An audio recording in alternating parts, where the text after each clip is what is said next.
Chabo, you are a legal brain here.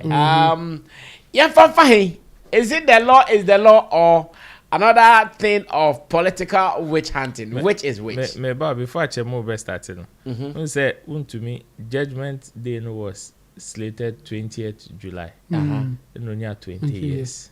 And also spiritual. The spiritual angle. Single to 20. Overcome Wontumi numbers. Now they account only 3 numbers. Numerology. Well, interestingly, prophet now or shall come to be jailing 15 years and on the moment can numbers be boom 40 and the move 14 count divided by 2. Prophet Bishop comes to be jailing. Yeah. Ewo Onuya TV. But only can say on be jailing 15 years and no. Now, yeah, for being count, ye new being film. And I jailing 20 years. And you almost pound between 15 20. Now almost a single 2 account. Wow. Every day. Saturday. Which hunting or the law is the law? Based on who is talking, all the angles. I mean, say if you put it out there like that, in law there are certain things are difficult to settle with, and you know it depends on who is judging or who is interpreting the law. And no crime no point to be we have to come up, or those who are drafting the law, who are writing laws and all those things, you know, they have to come up with rules and how to think about issues to the point that sometimes said the American canon, a judge will tell you say the word as you see it. There's a legal principle that just go by the word that you see. Okay. Men for being come, men you being free. There are other judges are almost also develop other principles. Say no, you can't just go with the word that you see and the interpretation of it as it is, like the plain language. Sometimes you have to be purposeful, trying to find out what the law was trying to prevent or achieve. Because sometimes the word alone may not give the purpose that the law was made. A typical example would be, say, a law against posting pictures that you have created or something. The word was the pictures or images that you have created. And this is AI echo create image, would it qualify or not? So a baby issue say, should we go with the plain word of posting the images that an individual have made, and I say posting the images that AI made? Now it is subject to interpretation. Whoever is at the time or apply law, no, it will either take the plain word or trying to be purposeful and say what we are trying to prevent, and say you can't just post any image. And this is the AI and AI. So the one away, you know, we don't want it. You know, may the law not be cozy, and I may be cozy at that point. You know, subject to that purposeful interpretation of the judge. And into no sa Wontumi asemi abaya e binu beka political witch hunting. E binu beka say the law is the law, we are following the law and all those things. They will have some angles to buttress their point. Just that there's a subject, there's an objective way of looking at things. Any obia onyanti asem na se hu de okono. Ono so hwehwa obejaja akose. And you know, before we push to the point that because a political witch hunting a law on a year follow, we are trying to preserve our forests and all those things. You know, let's break it down in terms of what really transpired in court. Na enyama man for na almost judge based on where they stand.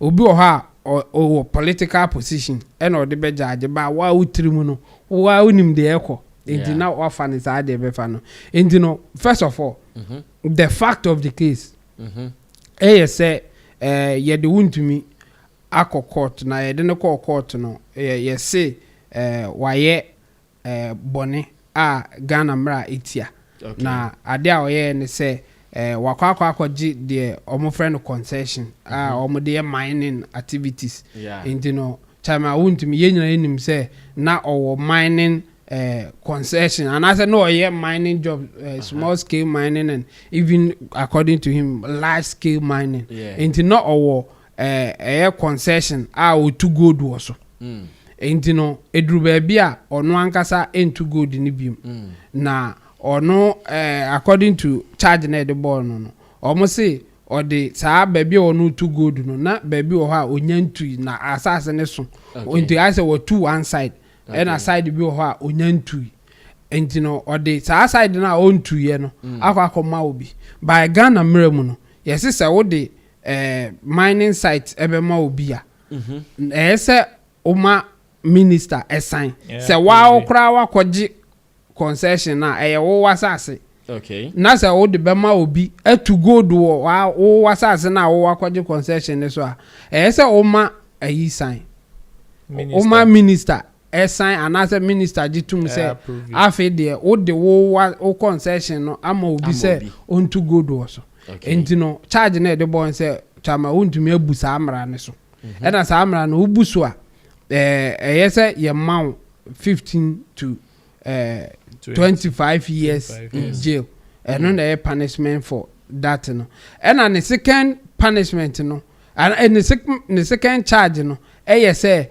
he purposefully facilitated the illegal activity and the main charge in year 2 okay one say first count no say o the concession akwakomo obi wa bra minister ansign say onfanko onto good also o the land akoma obi say onko to good also wa bra minister ansign and no no one and a second one no say what said that say enipa ni too good no also nti wo boy enipa no ma ne kodi sa abone no betting na aiding and abetting more or less an abetting kind of crime into no that is the two main charges but hwe ayinuma judgment ni ma obon say ombeka say A6 at the current omoye ni 6 charges ni say enipa miensa ena omobo no kwadu natural person mienu ena artificial person baako the natural person one artificial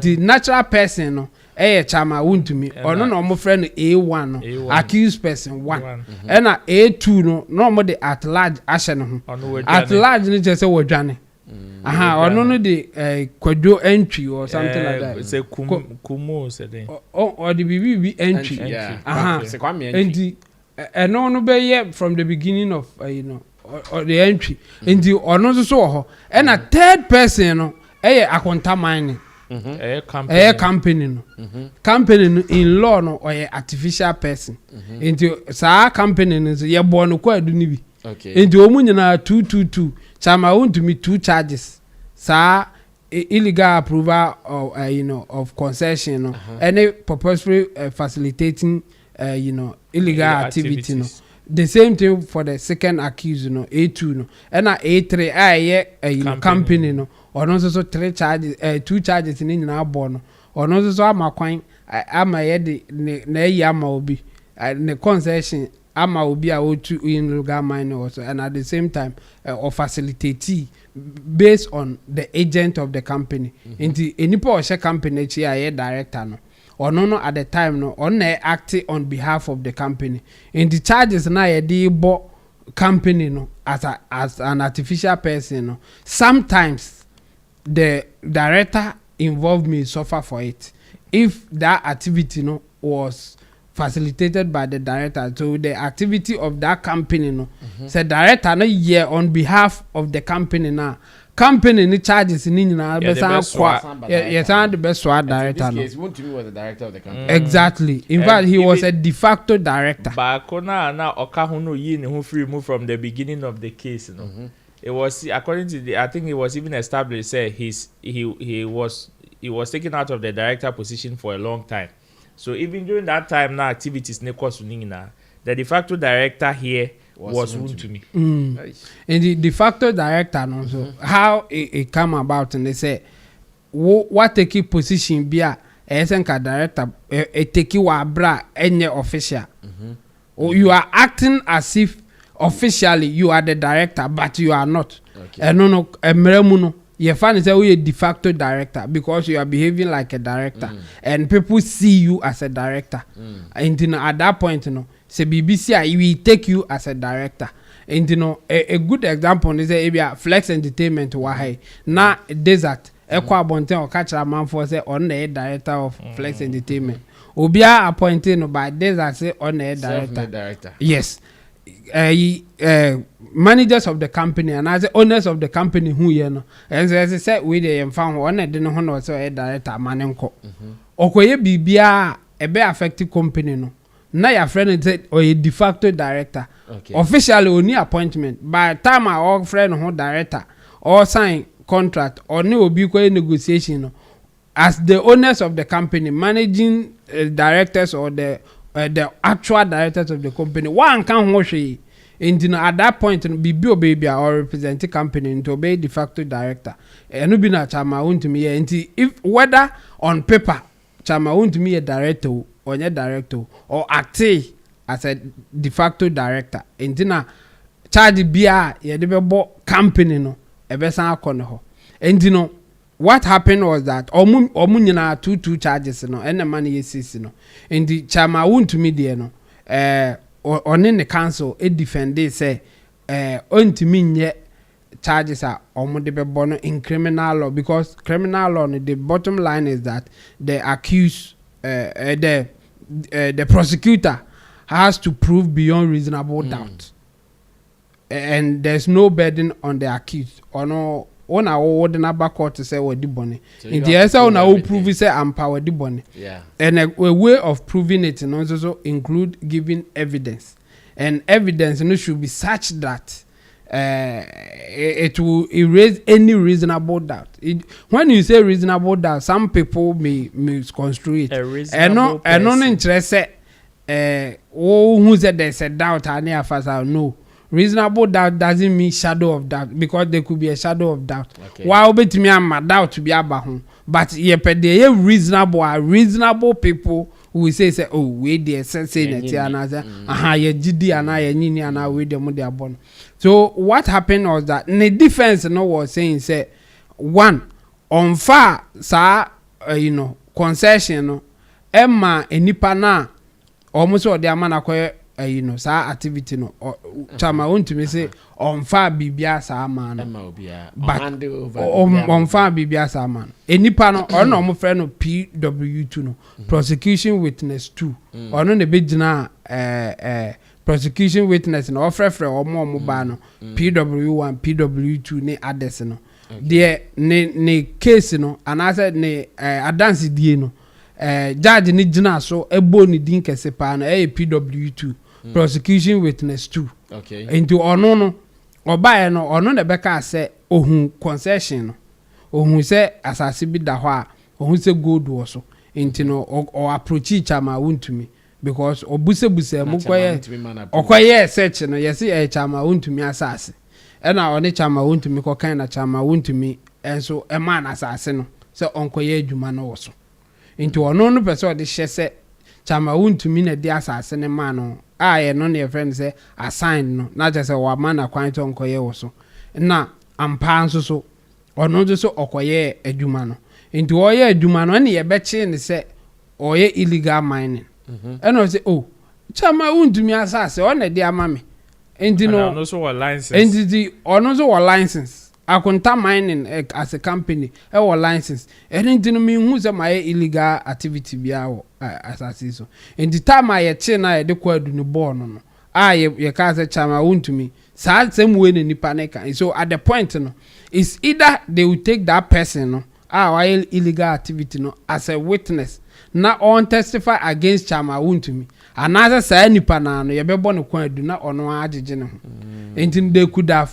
charged all of them including say nipa your prosecution witness okasama omo no but omo no fa ne say omo no prosecute Chama Wontumi instead of ebinum beka say bia ye manipulate deal say yes attest wakati or testifier or no ye prosecute ni bi and that position no take here into ono no ye no se chama Wontumi ene man asase no ene de call court into e call court e busa anse what chama Wontumi ne ma wasase no chama Wontumi lawyer busa anse paper bay ene de ne ye ya e che se o ma wasase no o se one na anya paper bia na o mo de o ma no ene kan no se into no se mo de ma no de kan ya e di nti na ye njuni because adi kra no wo kra na waye wa asase ne so enti wo kra onye credible wo ye illegal activity na wo baba be ka se obi ama wa asase se fa koye illegal activity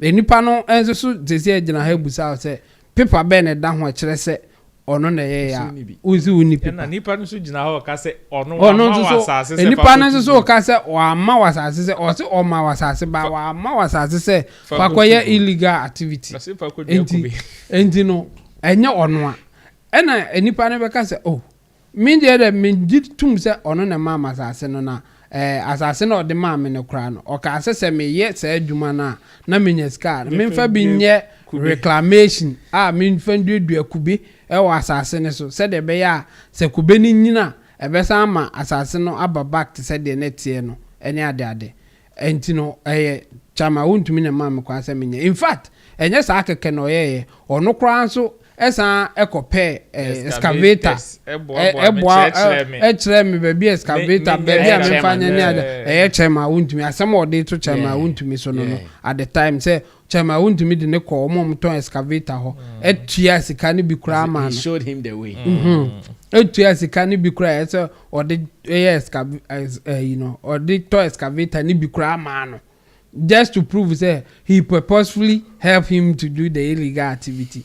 Enti no chama Wontumi so se da bi da enye sa eno ne kan no in fact se one ne kan bi kra o ka se onkoye reclamation ni ma no onko duadu akube no na se kube no ba na asase na ye kama na wa ma no tumi bia se okwa ba bia onye mining no onkoye illegal mining na prosecution witness say o da bi enti sa chama Wontumi say me nkoye mining no na menyeska na me dibi aye reclamation no enti no me de me kan say o ma me kwan say me nkoye na emum sika na amenya no na me de bi eduadu akube ni ade e wa asase ne so okay ene buza chama Wontumi say okay say na nipa na kan ti say wo say wo so wo ma na asase say onfa nkodu akube na onye asase ni yi na wa ma ne kwan say onkoye illegal galamsey de be na wo ye ya e kire say wo ma ne kwan say onfa nkoye reclamation but not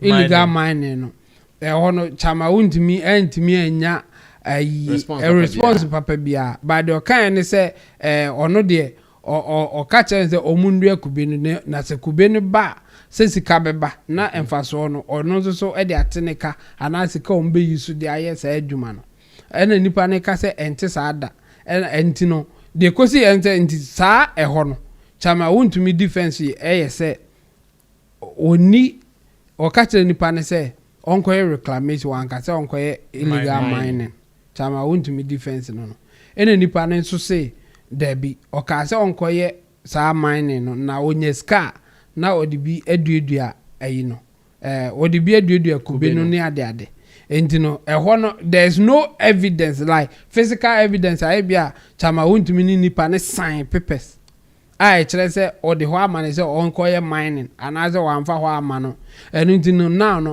up to the court to decide say omumienu hwan na eka nokore enti omuti asem ibisisi ano omuhwa between chama Wontumi ni saa nipa yi no hwan na eka nokore Henry Okun ono na prosecution witness too no ono ne se chama Wontumi de asase ne man se onfanya mining no nyeska o de bia reclamation chama Wontumi se o de man se onye reclamation na se eyi no kubeni adade na yadua ne ba na sika na be free mo ba no no no so eyi su bi enti no omo mienu hwan na eka no kore eno na judge ni dina so e de judge yes account one of assigning a concession without approval from the minister. And you know, or you're guilty or sa offense ho. According to the law, the judgment, the law now abano.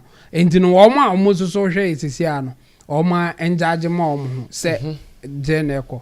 Count 2 near purposefully facilitating the illegal activity no eno so no the court ni gina so ne say oyehwema chama Wontumi akwakoto excavator ama akoyi afin so kra no akwa ne san de tumu say witness ne san de tumu say chama Wontumi kra boa no ma ne kopɛ security a omo bebo omo ho ban in fact original commander police commander ne adade kra eko katra omo say omo pe bambo rexec wo western region so omo ho ban o se chama Wontumi ne di enimu ye sa procurement no chama Wontumi boa omo to car ene adade omo de yes activity no eno nti no judge no so yes based on that no cars ne cars na excavator na oboy o san ko pay security e ma no eno so purposefully facilitating the illegal mining no second count no so judge ne de boy no into omo hwe etisia no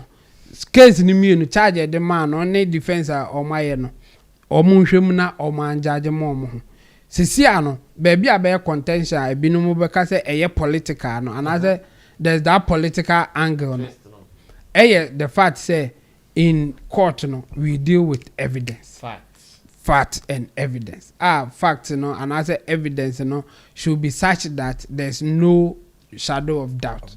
And in this case the guy is saying that chama Wontumi na kachire and say onkoye mining no chama Wontumi say wan kan chen say onkoye mining no and you know if there's no evidence it should be, or if there's a doubter, it should be in favor of the accused. Okay. So the prosecution should be able to prove. And you know, if there's a doubt of what chama Wontumi any saa nipa no have the prosecution witness to no or more conversation no, it should be in favor of chama Wontumi. Inti adentina mudina so they are prosecuting no, and no na or more political side than a take say there's no evidence here and no Wontumi charge no money nye evidence na wudina so no and you know like we are saying according to judge ne there or say in law there's that principle say if there's no direct evidence I bet him their charge we call something circumstantial evidence ne circumstances beyond circumstances surrounding the issue na ye can and if that circumstances no is such that any reasonable person who say I did there's no way anyone aye based on the esina yem fa ne say why it said ya ebia phone yi da ha o se me pe phone ye se memfa na wabe ye hu se one nam phone ho wabe fa phone wafa wakita esi he fa phone to na wafa to o de ato ho na wasa betwem o kina ye behwe na one nam ho ye ni be da ate asori na phone ayira one de be say o se nyem nam fa the circumstances surrounding the missing of the phone no it points your direction and you know if in our minds ya jetum say ekwan bie ni ho a Sade we betimi asi without your involvement taking that action ebede na yem nyintumu se wona oyeye into that circumstantial evidence if it that like at the point corroborative incontrovertible like there's nothing controversial about it and you know judge ne say ohwe say ubeka kire obi say onko duedua kube wo wasase so ma no na afenso so okoduedua kube wo wasase ne so ma no wa ama ni sika bi a onfa nua kube ni ma saa nipa na so onko dua kube ma no saa nipa no only license to do the activity now also onko ye ma no in fact or will be bid and the person if the person is known for something but the person is known as a minor I know right and the nipa no de enim say oya ne say ono was a small scale mining and our license ogada no and no license e wo ho and I was say nipa no ko reclamation na as on ko man only license e dey reclamation afenso so yenyi eno nto nchen sa reclamation no ko no wo wa mani sika bia on fan koye because it involves a lot say bakoto obekoto equipment obefa nipa coconut seedlings wan hwan ni nyina so no wo se adwuma na nkoye ma no wa mani hu sika ankwa nkoye eno ntino say ye hwe saa circumstances ya oye why na ya nyini ni say ye hwe saa circumstances yi pa na say wo say wo de wo ka say onko reclamation obi onko reclamation ma wa ma no ayi sika onfa nkoye ena afenso so wo ka say onko ma no kra wa nkwa asase ni so angoye say de wo say oye no eno na oye ana enye no na oye ni nyina no judge ni say ohwe ni nyina na ono de evidence ankasa e kire say wono na ka say oye ni ho but circumstances bi e wo hu bia no ohun say ye de bo chama Wontumi ayeyi eno na odina so de bo no ena chama Wontumi lawyers any political leaders are omo ka bi ni say no ye de nim ni say to charge somebody there should be evidence in the evidence ni ho evidence ni ho ohun e ho na ma law no ebe ye some way no so someone is taking a position say there should be evidence and son abetimi a charge ni pa na wa charge na inti say evidence ni ho a esi eja ni pa no maneko e na obi nso hwe say bibia kire say o na aye but o person o use technicality say evidence ni ondi enya o ma wonko e na baba be issue and that is the political side and the law side no so judge ni de onu gina so say bibia kire say o na aye inti evidence ni wo kra na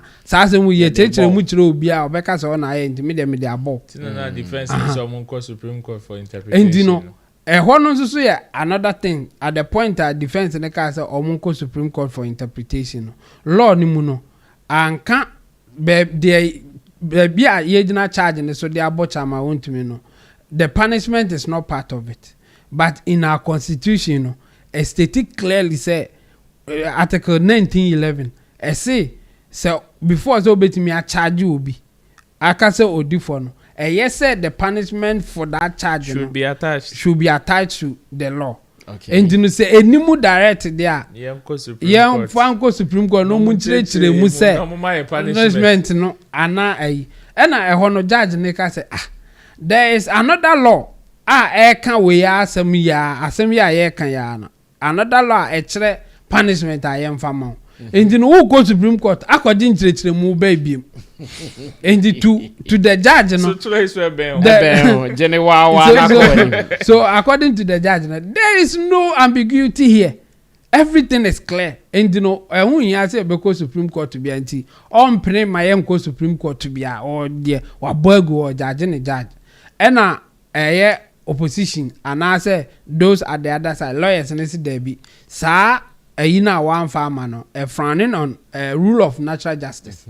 It is say what Bobby charger as o me tie or no so asem enti nipa ne say yemfa ko Supreme Court no ko din tire munti ne ho ase ansa ne abeto so adenti na so o man sa chance no enti almost take sa angle say based on that no judge no ana court no ene o mo ani ni enti political witch hunt enti no say wo konsem ni mu ene de esisi na wo be hu say one is trying to be more technical, one is trying to be more reasonable. And both things are what is in the law.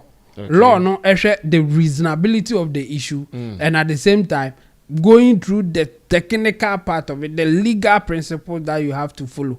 And the only assembly no judge no or no and a bit to me away between the reasonability of the issue and then the law or the principle of the law to judge a case. And the judge no nema we no judge so the judge case no. And people should get the last part.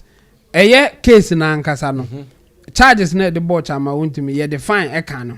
Okay. And define no na you say 12 penalty unit but or no charge na I think 120,000 penalty unit. And a unity be answer say 12 cedis. 12 cedis. And you charging for 100 and I think 150 penalty unit. 150 penalty unit. And your calculation now a basic 1,200.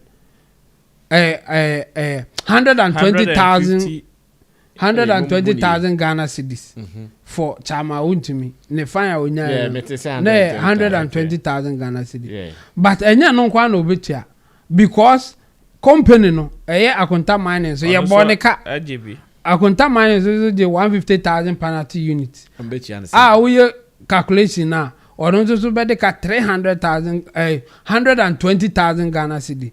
Into the beka chama Wontumi de no ho a akonta mine ne chama Wontumi kaboma omo betua 300,000 Ghana cedis. Ansana ye de chama Wontumi akonta mine de o company ye ni tuma ni ba chama Wontumi de ye si ono momu nkodem 20 years as at now, but he has the grounds for appeal. Ya tete say ye say obeso ye appeal no ntino or the kotum appeal no kotuma ene behwe se okwa mitigate the sentencing, another even the judgment na kasa na sentencing no, it will be running concurrently. Yes, another akonta mine so agi 20 years. Yes, Tama na kasa so agi 20 and akonta mine no. artificial legal person. One attachre chama Wontumi de facto director. It is ocha 20 years now. Ocha no the same time. Inti ocha akonta mine in there no. And ocha ono ane there. It is ocha 1 year. We trap for both akonta and ono ankasa as a person. And so far the acquisition nti omo hwe no mbetimi ajudge for themselves and omo legally no omo interest women. These are the positions, the reasonability of what happened, and then the legal principle of the how the judge used in judging the case. Okay. Ro, with the lawyer my full story into the and share the news because we're breaking it now down from different angles. Definitely, me follow case. In fact, I paid attention to the judgment and some of they are. Since he is a politician, you definitely get the political twist to it. And besides, this is one of the high-profile cases that there is. A very high profile. Timi akoko to ye wien in tem. Ye wien date ya by bekele. Ye wien in tem inti and no share the way a power play na course up and down. Definitely it was one that say follow you be interested in seeing to the end of it. In terms of the argument, me so unim say the way achemu simple sa no. Funny enough, it wasn't simple like that. And yes, simple sao. Oh, me man so nkodua kube. Me man say wankase mi nkodua kube. Okase mi kwese. It is not as simple as that. Sometimes even to even go, you would have to even write your witness statement before anything even starts. Inti asem na obekwa kojina court na obeka no. Even in cross examination, majority of it what throw egu paper so assign affidavit card the court to know. So whether you are there or not, your witness statement is there. They just need you to come and stand in the box and confirm or deny. And I would deny, so I say which and throw. You've committed perjury. You will not come and deny. I just say be a bonsama ballpa and I was half kudrono. And now bet me obusama agenda and I'll bet me a. But then at this point today, the political angles that people want to read meaning story there, you can't do away with it. Wontumi 20. So betra 20 ning in there. Me, I am predicting a comeback because it is subject to appeal. Yeah. And so far, the lawyers also say they have the approval from their client to appeal. Until if that is the case, I just want to see the outcome of the appeal since they are now able or they are trying to create some shadow of doubt in the evidence no mo person they've managed to create some shadow of doubt, maybe not in court but in a court of public opinion there the shadow of doubt is very clear. It is very, very clear as to whether it will hold in court, because going for an appeal you are not going to tender in any new evidence.